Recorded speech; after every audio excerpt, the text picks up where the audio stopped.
First off, I want to say this movie is messed up.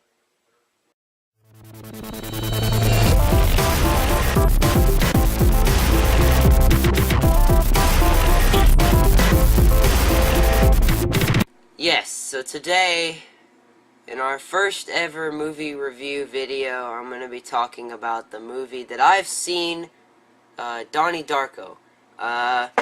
I heard about this from a friend, and I didn't know what to really expect from it, but I watched it by myself over spring break, and I literally was shocked. I had no idea what to do.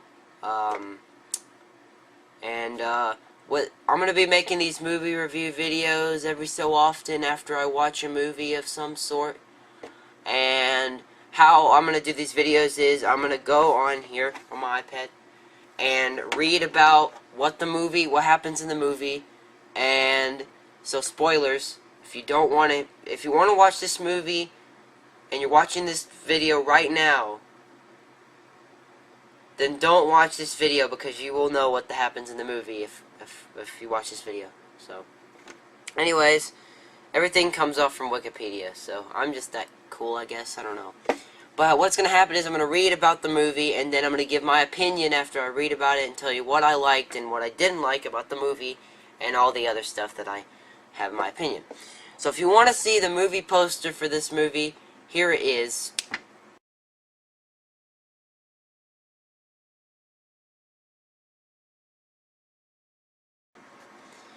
Yep. Excuse me. That was the movie poster. It's really creepy. It's got a rabbit. I mean, out of all the things you could have used, you use a rabbit. I mean, it's a question that I have. Why would you use a rabbit? I mean, seriously. But anyways, now I'm going to talk about what happens in the movie. So let's go. If you want to know, the director for Donnie Darko was Richard Kelly, and he wrote the movie. And in the movie is Jake Gyllenhaal, Jenna Malone, Drew Barrymore, Maggie Gyllenhaal, Mary McDonnell, Catherine Ross, Patrick Swayze, and Noah Weil. There's a lot of people in this movie. Hardly, I don't know any of them. But this movie came out on October 28th, 2001, right after 9/11. So they had to remove like the Arabic text off the front of the thing to the text that's on it now on that movie poster that you just saw.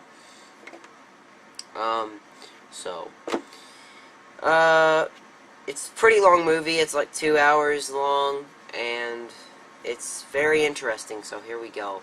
If you hear the thing in the background, which is the dryer and stuff going off, don't bother, because it's really stupid and it's making a lot of noise, but you can still hear me. Alright, so here we go. On October 2nd, 1988, Donnie Darko, a troubled teenager living in Middlesex, Virginia, is awakened and led outside by a figure in a monstrous rabbit costume, who introduces himself as Frank. Frank. Fixed it.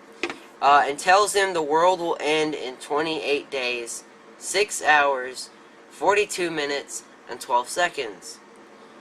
At dawn, Donnie returns home to find a jet engine has crashed into his bedroom. Okay. His older sister, Elizabeth, informs him the FAA investigators do not know where it came from. Well, we're about to find out, aren't we? Donnie tells his psychotherapist, Dr. Thurman, about his continuing visits from Frank. Acting under Frank's influence, he floods his school by damaging a water main. Don't listen to Frank. He doesn't help you. Even though he saved your life, don't listen to him. He makes you do bad things. He also begins dating new student Gretchen Ross, who was moved to town with her mother under a new identity to escape her violent stepfather. Gym teacher Kitty Farmer blames the flooding on the influence of the short story The Destructors, which is by Graham Greene. I don't really know who that is. He's probably dead. Assigned by dedicated English teacher Karen Pomeroy. and begins teaching attitude lessons taken from motivational speaker Jim Cunningham. Donnie rebels against these motivational lessons, leading to friction between Kitty and Donnie's mother, Rose. Donnie asks his science teacher, Dr. Kenneth Monitov, about time travel after Frank brings up the topic, and is given the book, The Philosophy of Time Travel, written by Roberta Sparrow, a former science teacher at that school, who is now a seemingly senile, odd woman. Checks her mailbox every 5 seconds. That's kind of like what she does. It's every day, all day. Check that mailbox, you know. Sorry for my cough. You just have to ignore that. Dr. Thurman tells Donnie's parents that he is detached from reality and that his visions of Frank are daylight hallucinations. My question is, why do you call them daylight hallucinations when they happen in the dark and they're at night? That don't really make any sense whatsoever. I'm just pointing that out. Symptomatic of paranoid schizophrenia, Donnie disrupts a speech being given by Jim Cunningham by insulting him in front of the student body, the whole student body. Then burns down Jim Cunningham's house. Oh boy.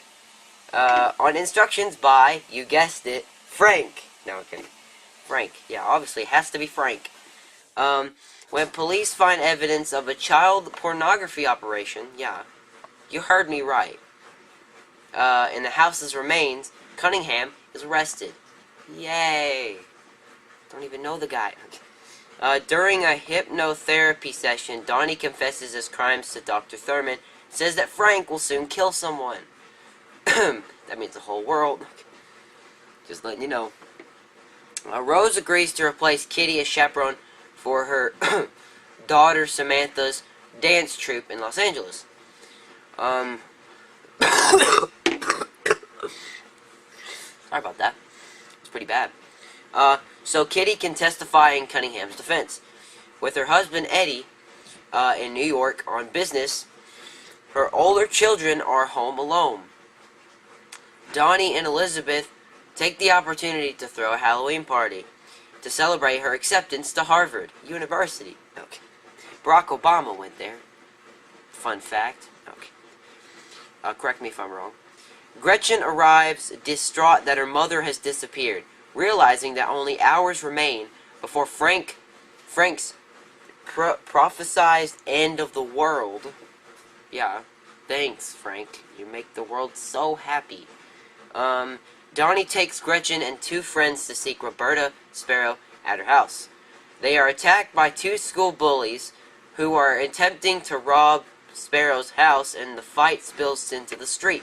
An oncoming Pontiac Trans Am car swerves to avoid Sparrow, who went for a daily walk to check her mailbox, but runs over Gretchen, killing her. The driver is Elizabeth's boyfriend, Frank. What a coincidence. Let me guess, does he wear the same exact rabbit suit? Wearing the same rabbit's costume as Frank of Donnie's visions. Really? Are you serious? This is really how you're gonna make a movie like this? Make it so confusing you don't even know. Wearing the same rabbit suit. I still read that already. Donnie shoots him in his eye with his father's gun. And if you're wondering why he has it on his eyes, because he shot him in the eye. It's kind of like two universes. That's kind of what it is.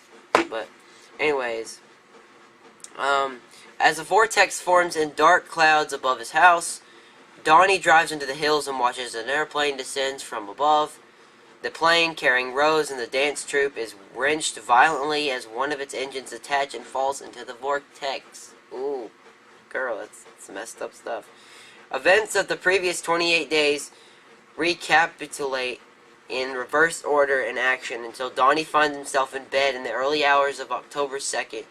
As he sits laughing uncontrollably, the jet engine crashes through his room, killing him.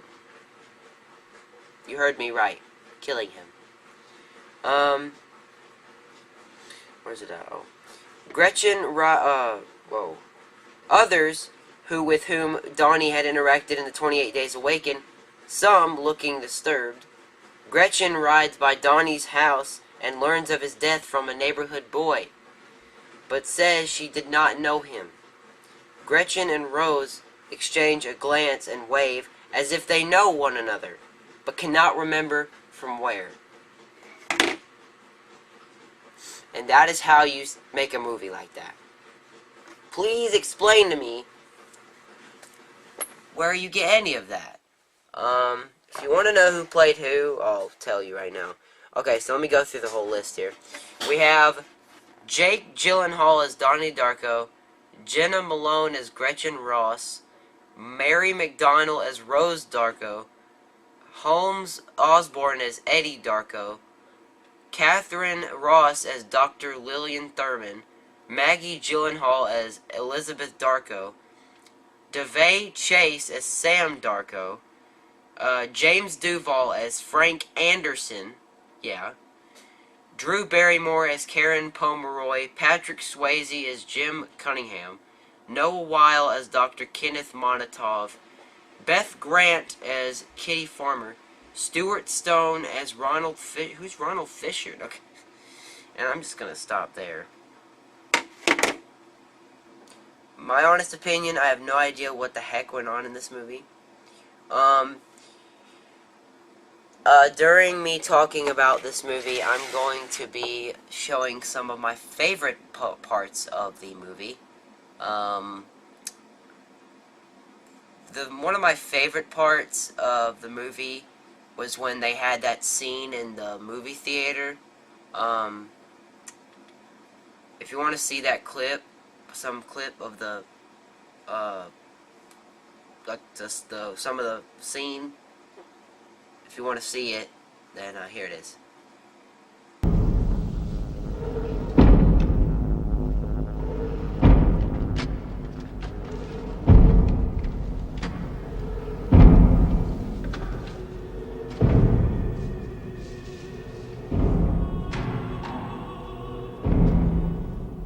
Why you wear that stupid bunny suit?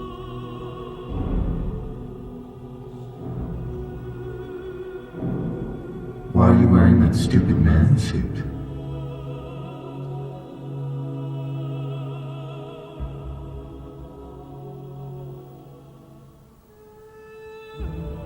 Take it off.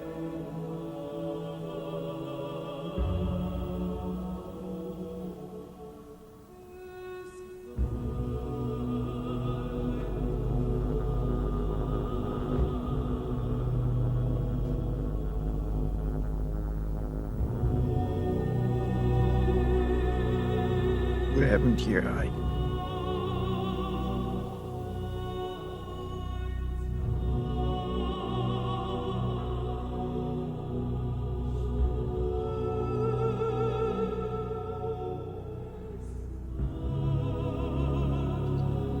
Why they call you Frank? It is the name of my father. His father before me.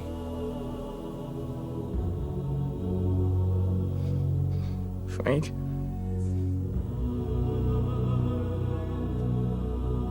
When's this gonna stop? You should already know that.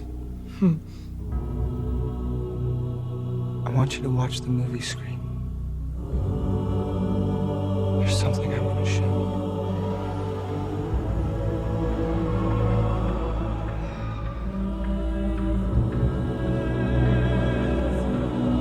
Have you ever seen a portal?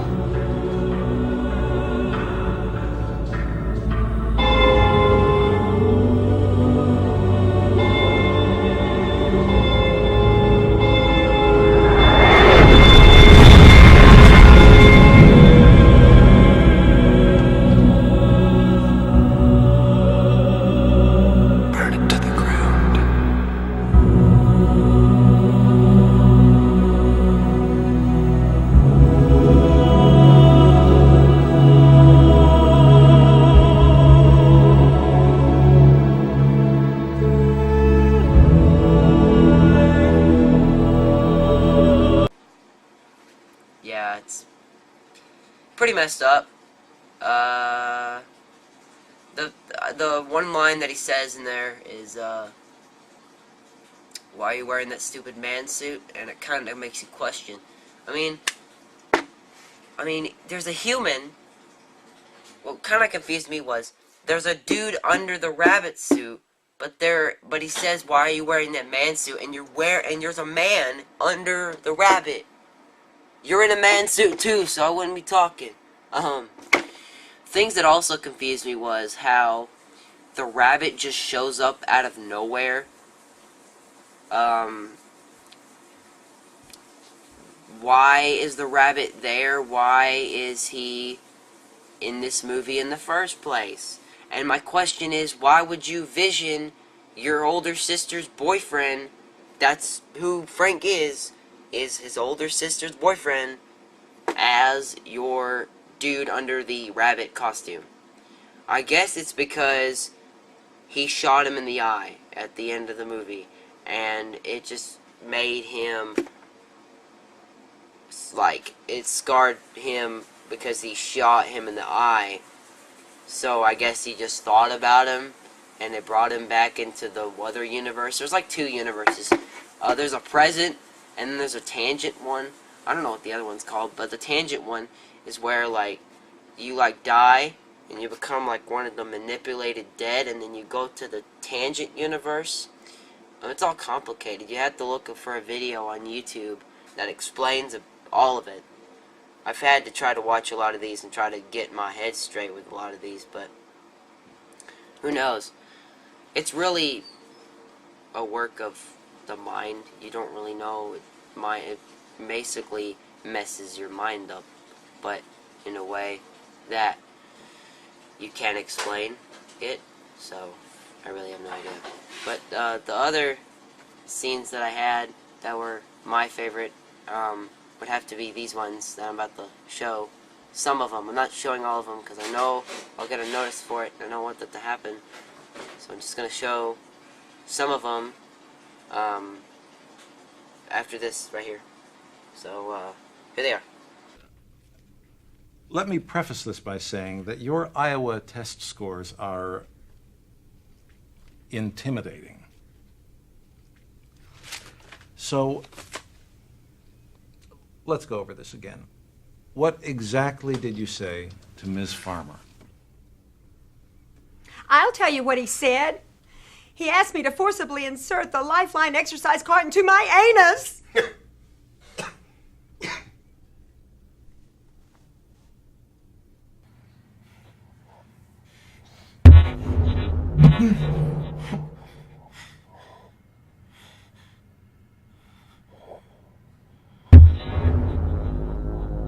How can you do that?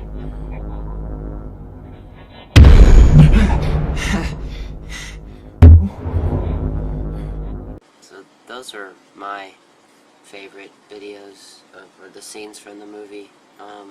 If you wanna go watch Donnie Darko, I'd recommend it because it's a very odd movie, in my opinion.